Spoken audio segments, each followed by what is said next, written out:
अस्सलाम वालेकुम ख़वातीन हज़रात, मैं हूं आपका मेज़बान सुमैर और आज के नए प्रोग्राम में हम आपको खुशामदीद कहते हैं। दोस्तों, आज भी हमारे पास बहुत ज़बरदस्त किस्म की अपडेट्स हैं, बहुत ज़बरदस्त किस्म की ख़बरें हैं, लेकिन सबसे पहले हम बात करेंगे दानिश तैमूर और हिबा बुखारी के बारे में।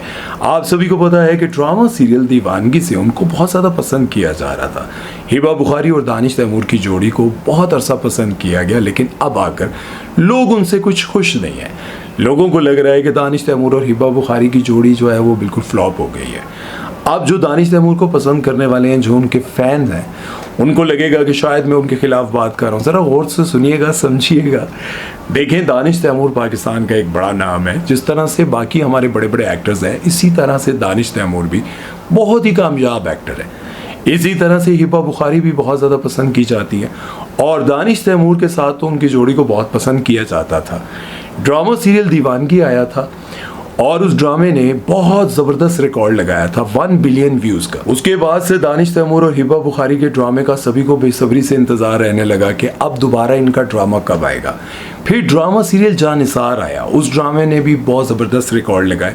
हालांकि वो ड्रामा इतना अच्छा नहीं था, लेकिन क्योंकि दानिश तैमूर और हिबा बुखारी का ड्रामा था, लोगों को पसंद आया, लोगों ने देखा। लेकिन एक बात और भी आपको यहाँ पर बताता चलूँ कि हिबा बुखारी ड्रामा सीरियल दीवानगी में काम करने से पहले ये कहती थी शायद मैं शोबिज़ इंडस्ट्री को छोड़ दूं, क्योंकि उनको लगता था कि शोबिज़ इंडस्ट्री में शायद वो मकाम हासिल नहीं कर पाएंगी जिस तरह से बाकी हमारी एक्ट्रेसेस हासिल कर चुकी थी। उनको लगता था कि बस यहीं तक है। लेकिन फिर क्या होता है कि ड्रामा सीरियल दीवानगी में उनको दानिश तैमूर के साथ लिया जाता है और फिर उनका पाकिस्तान में एक बहुत ज़बरदस्त कैरियर बन जाता है। आए दिन उनको बड़े बड़े डायरेक्टर्स बड़े बड़े स्क्रिप्ट लेकर आते हैं और कहते हैं कि हमारे ड्रामे में काम कर ले। तब हिबा बुखारी ने कहा कि मैं तो नाशुक्री कर रही हूँ शोबिज़ इंडस्ट्री को छोड़कर, क्योंकि इतने छोटे छोटे कैरेक्टर्स करने के लिए लड़कियों को न जाने क्या कुछ बर्दाश्त करना पड़ता है। और आप सभी को पता है कि अक्सर हमारी एक्ट्रेसेस बताती रहती है कि यहाँ पर क्या कुछ होता है और क्या कुछ करना पड़ता है, बर्दाश्त भी करना पड़ता है और गिव एंड टेक भी करना पड़ता है। बहुत सारी एक्ट्रेस खुलकर बताती भी है। खैर, हिबा बुखारी ने जब ड्रामा सीरियल दीवानगी के बाद अपनी कामयाबी देखी, अपना कैलिबर देखा, तो उन्होंने कहा कि मैं शोबिज़ इंडस्ट्री को नहीं छोड़ूंगी। फिर लोगों ने बहुत ज़्यादा इंतज़ार किया कि अब हिबा बुखारी और दानिश तैमूर का ड्रामा दोबारा कब आएगा। फिर उनका ड्रामा आया जानिसार, वो भी आप सब ने देखा। आज गर्मी ज़्यादा है, एसी के साथ भी पसीने आ रहे। खैर, वो ड्रामा भी लोगों ने बहुत पसंद किया। अब आकर ड्रामा सीरियल हमराई, जो कि पहले शुरू में बहुत अच्छा लगा, लेकिन बाद में उनका करली हेयर स्टाइल और एक डिफरेंट कहानी वो लोगों को पसंद नहीं आ रही। लोगों को लग रहा है कि इस ड्रामे में बोंगियाँ ज़्यादा दिखाई जा रही हैं। सबसे पहले तो ये बोंगी दिखाई जाती है कि दानिश तैमूर, जिनका दिल बिल्कुल ख़त्म हो चुका होता है और दिल डलते ही वो दौड़ने लग जाते हैं पहाड़ों पर, और मतलब समझ नहीं आ रही थी कि इनके सीने में किसी बंदर का दिल डाल दिया, किसी घोड़े का दिल डाल दिया। आप सोचें कि एक बंदे का दिल का टोटली पूरा ट्रांसप्लांट हुआ है, कोई और दिल इनको मिला है, वो दिल डाला गया है और दिल डलते ही ये पहाड़ों पर दौड़ने लग जाते हैं, वो लकड़ियां काटने लग जाते हैं और बड़े बड़े पत्थर उठाने लग जाते हैं, मजदूरी करने लग जाते हैं। तो हैरान कुन बात थी, क्योंकि इतने बड़े एक्टर के लिए इस तरह की कहानी और इस तरह के ड्रामे में काम करता हुआ देखकर दानिश तैमूर के वो फैंस जो उनसे बेपनाह मोहब्बत करते हैं और हिबा बुखारी से भी जो बहुत ज़्यादा मोहब्बत करते हैं, वो ये लिख रहे हैं कि भाई हमें उम्मीद नहीं थी कि आप इस तरह का ड्रामा साइन करेंगे। बहुत सारे ऐसे कमेंट्स मैंने पढ़े और मुझे लगा कि यार अब जो लोग हैं वो दानिश तैमूर और हिबा बुखारी को पसंद भी नहीं कर रहे और इनसे नाराज़ भी हो रहे हैं। खैर, आप लोग ड्रामा देख रहे हैं, आप लोगों की क्या राय है कमेंट सेक्शन में ज़रूर बताइएगा। खैर, चलते हैं नेक्स्ट खबर की तरफ और बात करते हैं जी डॉक्टर नबीहा के बारे में। तो डॉक्टर नबीहा का एक वीडियो बहुत पुराना जो कि सोशल मीडिया पर बहुत ज़्यादा वायरल हो रहा है, किसी ने उस पुराने वीडियो को निकाल कर सोशल मीडिया पर लगाया और लिखा ये कि डॉक्टर नबीहा, जो खुद को 35 साल का कहती हैं, 1990 में भी वो प्रोग्राम किया करती थी। अब वो वीडियो जब बहुत ज़्यादा वायरल हो रहा था तो लोगों ने धड़ाधड़ शेयर भी किया और कमेंट सेक्शन में डॉक्टर नबीहा को बुरा भला भी कहा। अब बात समझने की ये है कि डॉक्टर नबीहा को बुरा भला आप क्यों कहते हैं? अगर वो 35 साल की हैं या वो 50 साल की हैं या वो 70 साल की हैं, तो आपका क्या चाहता है भाई? चले फर्ज कर लें कि अगर वो वीडियो 1990 की है तो इस वीडियो में डॉक्टर नबीहा की उम्र तकरीबन 20 साल लग रही है। उस हिसाब से तो ये 50-60 साल से भी ज़्यादा की बन रही हैं। तो आप मुझे ये बताएं, क्या वो इतने की लगती हैं यार? कोई हद होती है यार। इसी तरह से हिबा बुखारी की भी एक बहुत पुरानी वीडियो जिसमें वो पीटीवी का एक शो देख रही थी बैठकर ऑडियंस में, वो वीडियो बहुत ज़्यादा वायरल होता है और लोग ये कहते हैं कि वो हिब्बा बुखारी तो इतनी पुरानी है, ब्लैक एंड वाइट दौर में वो जो है टीवी में आ रही थी। तो आप अंदाज़ा लगाएं कि हिब्बा बुखारी को उन्होंने अपने अंदाजे में, ये जो सोशल मीडिया पर जो लोग होते हैं ना, जो जले सड़े से होते हैं, जो दूसरों की एज को लेकर बस डिस्कस करते रहते हैं, ये कितने साल का है, ये कितने साल की है, ये तो बुढ़ी है, ये तो बुढ़ा है, ये तो ऐसा। जिन लोगों को घर में सुख नहीं मिलता ना, जिन लोगों को हर तरफ बस लोगों की ज़िंदगी में घुसना, जेलसी, तकलीफ, वो लोगों की उम्रें टटोलते रहते हैं, उनको और कोई काम नहीं होता। इसी तरह से हिब्बा बुखारी को उन्होंने तकरीबन 60 साल का बना दिया था। अब अगर कोई बंदा 60 साल का हो तो नज़र आता है भाई, पता चलता है वो 60 साल का है। अगर कोई बंदा 50 साल का है तो वो नज़र आता है। इसी तरह डॉक्टर नबीहा को तकरीबन उन्होंने 70 साल का बना दिया, 60 साल का बना दिया। मैं उनकी तरफदारी नहीं करता, लेकिन यहाँ मुझे लगा कि यार उनके साथ ज़्यादती कर रहे हैं आप लोग। मतलब बिला वजह उनको, अगर वो 35 की नहीं होंगी तो चलो 40 की होंगी, 40 की नहीं होंगी तो 42 की हो जाएंगी। लेकिन जिस तरह से आप लोग वीडियो लगा कर कह रहे हो कि 1990 की वीडियो है या उस वक्त, तो उस वक्त भी अगर वो 20-22 साल की है तो कितनी उम्र बन जाती है यार। खैर, अगर 1990 की वो वीडियो है और उनके हिसाब से वो वीडियो 5 साल पुराना है, तो इस हिसाब से उनकी उम्र हुई 30 साल। 30 और 36, ये तो 66 बन जाते हैं भाई। अगर वो वीडियो 30 साल की उम्र में रिकॉर्ड हुआ था तो फिर आप अंदाज़ा लगाएं, तो आपने तो उनकी उम्र 70 साल 60 से ऊपर बना दी ना। तो यार इतनी ज़्यादती तो ना करें, चले थोड़ा बहुत, अगर 35 नहीं तो 40 कर दो यार। लेकिन यार 40 नहीं 42, इससे ऊपर ना जाना, वरना डॉक्टर नबीहा छोड़ेंगी नहीं। वो पहले ही कह चुकी हैं कि ये जितने पेजेस मेरे खिलाफ बातें करते हैं, ये जितने, मुझे पता है कौन कौन से लोग हैं जो उन्हीं के बारे में सिर्फ डिस्कस करते रहते हैं। मैं जानता हूँ, क्योंकि वो ही कभी उनके साथ घुमा फिरा करते थे, वही लोग कभी उनके ग्रुप का हिस्सा होते थे। फिर जाहिर है डॉक्टर नबीहा थोड़ी आगे चली गई और उनसे वो चीज़ें शायद बर्दाश्त नहीं हुई, उनको बुरा लगा, तो फिर वो डॉक्टर नबीहा के बारे में, डॉक्टर नबीहा की एक बहन है जो ड्रग्स पे लग गई थी। बहुत सारे इन्हीं ये जो ग्रुप है ना पूरा, उन्होंने उनकी बहुत सारी वीडियोस बनाई जो दादा साहब पे बैठी होती हैं। अब जाहिर है अगर बिलफर्ज वो डॉक्टर नबीहा की बहन हैं और बाई फेस लगती भी हैं, आंखों से भी लगती हैं और पढ़ी लिखी भी हैं, वो कहती हैं कि मैं जाहिर है जिस हालत में हूँ, वो ड्रग्स पर लगी हुई हैं, वो रोडों पर फिरती हैं, तो डॉक्टर नबीहा जाहिर है उनको क्या कर सकती हैं, इलाज करवाया होगा, कोशिश की होगी मेरी बहन ये सब कुछ छोड़ दे। लेकिन जब बहन नहीं छोड़ेगी तो अपने कैलिबर को तो नहीं ख़राब करेंगी ना। इसी तरह से आपने अपनी ज़िंदगी में बेशुमार ऐसे लोग देखे होंगे जो ड्रग्स पे लग जाते हैं। तो अब माँ बाप क्या करते हैं, कोशिश करते हैं इलाज करवाने की, बचाने की, लेकिन उसके बावजूद वो ड्रग्स पे लगा हुआ बच्चा, लड़की, वो किसी भी गली के कोने पर पड़ा होता है, अगर वो गरीब ख़ानदान से ताल्लुक़ रखता है तब भी उसका यही हाल होता है, अगर वो अमीर ख़ानदान से ताल्लुक़ रखता है तब भी उसका यही हाल होता है। और अगर लड़की कोई लग जाए तो फिर वो न जाने कहाँ से कहाँ पहुँच जाती है। ये वही ग्रुप है जिसने डॉक्टर नबीहा की इस बहन के बारे में एक्सपोज करके बताया कि भाई दुनिया के बारे में बड़ी बातें करती है, अपनी बहन को नहीं देखती। तो ये चीज़ें मेरा ख्याल है कि उनके कैलिबर को ख़राब करने के लिए की जाती हैं। लाख इख्तलाफात उनकी बातों से, मैंने कभी मेकअप नहीं किया, मैं शरई पर्दा करती हूँ, वो अपने मियाँ के बारे में जो कहती हैं, 1.5 करोड़ के सूट और लॉकेट के बारे में करती हैं बातें, ये सारी बातें अपनी जगह।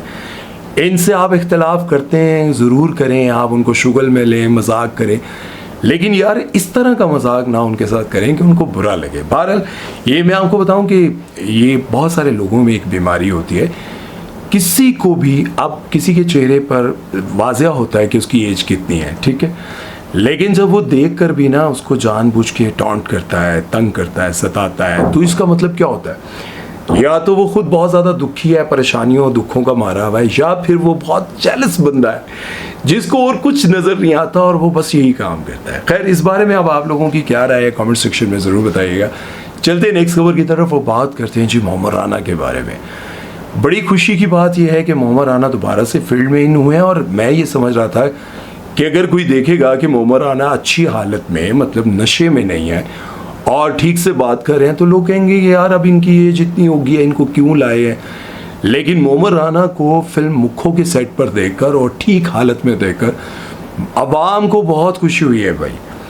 और पहली बार मुझे खुशी ये हुई कि अगर किसी इंसान ने अपने आप को सुधारने की कोशिश की है, अपने आप को ठीक रास्ते पर लाने की कोशिश की है, तो उसका लोगों ने वेलकम किया है।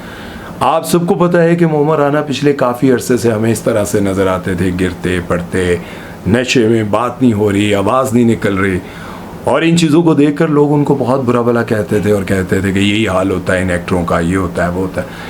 लेकिन फिर क्या होता है कि मोहम्मद राना का शायद कोई ऐसा अच्छा दोस्त जिसने उसको समझाया, उनको समझाने की कोशिश की, और वो शायद अब ये बात समझ गए हैं कि मैंने तो अपने आप को बर्बाद कर दिया।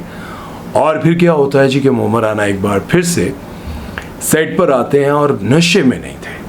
ये बहुत खुशी की बात थी, और मैं ये समझता हूँ कि जिस तरह से लोगों ने उनको प्यार दिया है, जिस तरह से लोग कमेंट सेक्शन में मोमी भाई कर रहे थे, तो मुझे लगा कि यार ये हौसला अफजाई होती है। अगर आप उनकी एज, उनके शराब, नशे और इन्हीं चीज़ों को गिनते रहते तो शायद वो तो बर्बाद ही रहते। इंडिया के एक अदाकार हैं जिनका नाम है बॉबी देओल। उन्होंने अपनी ज़िंदगी में बहुत अरूज देखा, बहुत सुपरहिट फिल्में देखी, लेकिन उसके बाद उनकी बहुत सारी फिल्में फ्लॉप होने लगी और फिर उनको काम नहीं मिल रहा था। ज़ाहिर है प्रोड्यूसर कभी ऐसे नाकाम हीरो पर तो पैसे नहीं लगाते ना। जब उनको काम नहीं मिल रहा था तो वो क्या करते थे भाई, शराब पीने लग गए। जब वो शराब पीने लग गए, फिर इतनी पीने लग गए कि बस उनके पास जो अपना सब कुछ था वो ख़त्म हो गया। वो कहते हैं कि मेरी बीवी जॉब करती थी, मेरी बीवी पैसे कमाती थी, उसके पैसों से मेरा खर्च चलता था, वो मुझे खर्चा देती थी, मैं शराब भी उसी के पैसों से पीता था। लेकिन फिर क्या होता है, अचानक से किसी को उनका ख्याल आता है, उनको एक फिल्म मिलती है जिस पे वो नहीं ग्लास सर में रखे, क्या गाना था वो उस फिल्म में दोबारा से आते हैं और फिर वो दोबारा हिट हो जाते हैं और बॉबी देओल ने फिर शराब छोड़ दी। इसी तरह हमारे बेशुमार ऐसे फनकार हैं जिन्होंने अपनी ज़िंदगी में कामयाबियाँ देखी और ज़रा सा मुश्किल वक्त आया तो शराब पे लग गए। भाई ज़ाहिर है कोई डायरेक्टर फ़ोन नहीं उठा रहा, कोई मिल नहीं रहा। अच्छा मैं आपको एक और बात बताऊँ, हमारे पाकिस्तानी ड्रामों के एक अदाकार हैं जिनका नाम है समीर, जो खुदा और मोहब्बत में भी थे, वो दाढ़ी वाले, आप सबको पता है, मैं तस्वीर लगाता हूँ, आप देख लीजिएगा। खैर वो एक वक्त आया कि उनके पास काम नहीं था। अब ये बातें वो सोचेंगे कि मुझे कैसे पता है। खैर एक वक्त था जब उनके पास काम नहीं था, ज़िंदगी उनकी बड़ी मुश्किल हो गई थी, परेशानियाँ थी, क्योंकि वो लाहौर में, फैमिली उनकी शायद लाहौर में थी और वो खुद कराची में अकेले रह रहे थे। अब काम भी नहीं था, डायरेक्टर्स को वो खुद फ़ोन करते थे, मेरा नाम सुमैर है, उनका नाम समीर है। कई बार मुझे गलती से मैसेज आ जाता था कि समीर यार फ़िक्र ना करो, करैक्टर निकलेगा तो तुम्हें देंगे। तो मैं हैरान होता था यार मुझे इतने बड़े डायरेक्टर ने या प्रोड्यूसर ने इतनी मोहब्बत से मैसेज क्यों कर दिया। खैर बाद में मुझे पता चला कि मेरा नाम भी उन्होंने समीर के नाम से सेव किया हुआ है। तो यूँ उनके नाम के मैसेजेस मुझे आते रहते थे कि यार चलो मुश्किल वक्त है, गुजर जाएगा, ये वो। तो बहुत सारे डायरेक्टर्स के, बहुत सारे प्रोड्यूसर्स के मैसेजेस मुझे मिलने लग गए। तब मुझे पता चला कि उनकी ज़िंदगी में बहुत परेशानी है। और फिर जब मैंने उन्हें ड्रामा सीरियल खुदा और मोहब्बत में देखा तो मुझे लगा कि अब इनका दोबारा से वक्त शुरू होने लगा। और फिर यही हुआ कि दोबारा उनको काम मिलने लगा और आज आप देख लें हर दूसरे ड्रामे में वो नज़र आते हैं। तो ज़िंदगी में अप्स एंड डाउन आते हैं यार। इसका ये मतलब नहीं है कि जब ज़िंदगी में मुश्किल वक्त आया तो ड्रग्स पे लग जाओ, बस शराब पीने लग जाओ, ये सब काम करने लग जाओ। बहरहाल बात हम मोहम्मद राना की कर रहे थे कि उनको सबने वेलकम किया। मैं भी आपको वेलकम करता हूँ और अल्लाह ताला आपको ऐसा काम दिलाए जिससे दुनिया को कुछ सबक मिल सके। कोई ऐसा काम आप अपनी ज़िंदगी में कर जाएँ, कोई ऐसी कहानी कर जाएँ जिसे देखने के बाद लोगों को कुछ सबक मिल सके। क्योंकि जब हम किसी को दुआ देते हैं तो फिर कुछ इस तरह की दुआ देनी चाहिए ना कि उसको फ़ायदा हो और क्या कहते हैं, उसकी दुनिया और आखिरत भी अच्छी हो। खैर चलते हैं नेक्स्ट खबर की तरफ और बात करते हैं एक ऐसी खबर के बारे में जिसे सुनने के बाद दिल बड़ा दुखी हुआ कि इंसान पर जब बुरा वक्त आता है तो लोग कैसे उसका मजाक उड़ाते हैं और कहीं ना कहीं उसका मजाक उड़ाया जाता है, उसको बताया जाता है कि तुम एक नाकाम इंसान हो, या तुम्हारा वो कैलिबर नहीं रहा, या तुम्हारे कपड़े हमारे लेवल के नहीं, या तुम्हारे पास वो गाड़ी नहीं है। इन चीज़ों को देखते हुए उस इंसान को ज़रूर महसूस होता है जिसके पास नहीं होता। टीपू शरीफ अपने इंटरव्यू में कहते हैं, आप यकीन करें कि जब मैं इंटरव्यू सुन रहा था मुझे बहुत दुख हुआ। वो कहते हैं कि अब ना ये जो शोबिज़ इंडस्ट्री की पार्टीज़ होती हैं, बर्थडे पार्टी है या और कोई पार्टी है, कुछ इवेंट है, तो वहाँ पर कौन कौन आएगा, बड़े बड़े स्टार्स आएंगे ना। अब वहीं पर अगर टीपू शरीफ चले जाते हैं तो आप सोचिए कि एक बंदा वो है जो वो कहते हैं कि वहाँ जाकर ना मुझे बड़ा ऑकवर्ड सा लगता है, बड़ा अजीब सा लगता है। मुझे लगता है कि मैं उन लोगों में अब एडजस्ट नहीं हो सकता। इसलिए एडजस्ट नहीं हो सकता क्योंकि ज़ाहिर है वो अपना आप दिखाना चाहते हैं, बात बात पे अपने आप को शो ऑफ करने की कोशिश करते हैं। ज़ाहिर है एक बंदा जो है वो बहुत बड़ा सीरियल कर रहा है और बहुत बड़े सीरियल में काम कर रहा है तो वो उसके बारे में डिस्कस करेगा। मैं ये कर रहा हूँ, गाड़ी अभी ये ली है, दुबई गया हुआ था, कनाडा गया हूँ तो वहाँ पर ये था, अमेरिका गया हूँ तो वहाँ पर ये था। ये अक्सर नहीं, हमारे रिश्तेदार भी और दोस्त भी ऐसे कुछ होते हैं चवल से। किसी भी कंट्री में जाकर चक्कर लगा कर आते हैं तो ऐसी ऐसी बातें हम कर रहे होते हैं कि जैसे पता नहीं कोई अलग दुनिया है जहाँ कोई जा नहीं सकता, कोकाफ है क्या। तो ऐसी ही बातें किसी पार्टी में हो रही होंगी जो उनको शायद बुरी लगी, और वो कहते हैं कि उन लोगों में बैठकर मुझे ऐसा लगता है जैसे मैं फ़कीर हूँ। ये बात बड़ी तकलीफ़ देती थी। मुझे लगता है कि वो लोग मुझ में और मैं उनमें एडजस्ट नहीं हो सकता। आप अंदाज़ा लगाएं कि एक शख्स जो है एक टाइम पर सुपरस्टार था, बड़ा अच्छा कैरेक्टर, बड़ा अच्छा काम, गाड़ी, पैसे, सब कुछ अच्छा, लेकिन जाहिर है हर इंसान की एज बढ़ती है, एज के साथ साथ कैरेक्टर्स या तो बहुत अच्छे हो जाते हैं या कम हो जाते हैं। तो इसी तरह से उनको कैरेक्टर्स उस हिसाब से नहीं मिलते अब। लेकिन जब किसी पार्टी में या गेट टुगेदर में वो जाते हैं तो उनको महसूस होता है। और महसूस कराने वाले क्या सोचते होंगे यार, जब ये अपनी ज़ुबान से ये बात बोल रहे हैं तो वो लोग जो इनके साथ गेट टुगेदर में बैठे होंगे, जो बड़े स्टार्स हैं, उनको शर्म नहीं आती होगी। लेकिन शहजाद नवाज़ ने कहा कि हमें आपकी गैदरिंग भी अच्छी लगती है, आपका साथ भी अच्छा लगता है और आपसे हम मिल के खुश होते हैं। आप शहजाद नवाज़ ने उनको रिप्लाई किया और उस मुझे बड़ा अच्छा लगा कि यार शहजाद नवाज़ जो हैं उन्होंने एक मतलब उनको हौसला अफजाई की उनकी। अगर वो ऐसे ही सब सुन के खामोश रहे हैं तो ज़ाहिर है कि इंसान को तकलीफ़ हुई भी है ना। एक ऐसा बंदा जिसे कभी लोग आगे बढ़ बढ़ कर मिलते थे, आज उसके पास उस तरह का काम नहीं है, तो वो गेट टुगेदर में जाके अपने आप को फ़कीर महसूस करे या हकीर महसूस करे तो शर्म की बात है ना ऐसे लोगों में।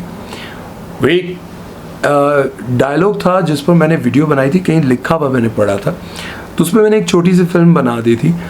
उसका वो जुमला जो है वो आज भी मुझे याद आता है, वड्डा आदमी वो नहीं होता जिदे कोल बह के अपना आप छोटा लगे, वड्डा आदमी वो होता है जिदे कोल बह के अपना आप चंगा लगे। मतलब ये नहीं है कि आप किसी बड़े आदमी के पास बैठे हैं तो आप अपने आप को हकीर समझने लग गए। भाई वो तो करोड़ों अरबों और इस तरह की बातें कर रहा है आपको सुनाने के लिए, अगर तुम्हारे पास हैं तो नज़र आते हैं, पता है हमें यार। लेकिन जब आप किसी को हकीर बनाने के लिए, फ़कीर बनाने के लिए, उसको शर्मिंदा करने के लिए बताते हैं तो उसके दिल में क्या बीतती होगी।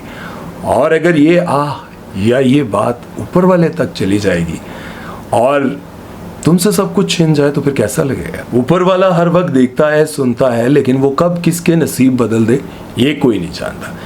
इसके साथ ही आज का ये प्रोग्राम ख़त्म करते हैं। उम्मीद है कि आज की ये वीडियो आपको अच्छी लगी होगी। अपना ख्याल रखिएगा, दुआ में याद रखिएगा और खुश रहा करें। ये जेलसी अपने अंदर से निकालने की कोशिश करें। जब दूसरों को देखकर, कामयाबियों को देखकर खुश होंगे ना तो ज़िंदगी अच्छी गुजरेगी। Thank you.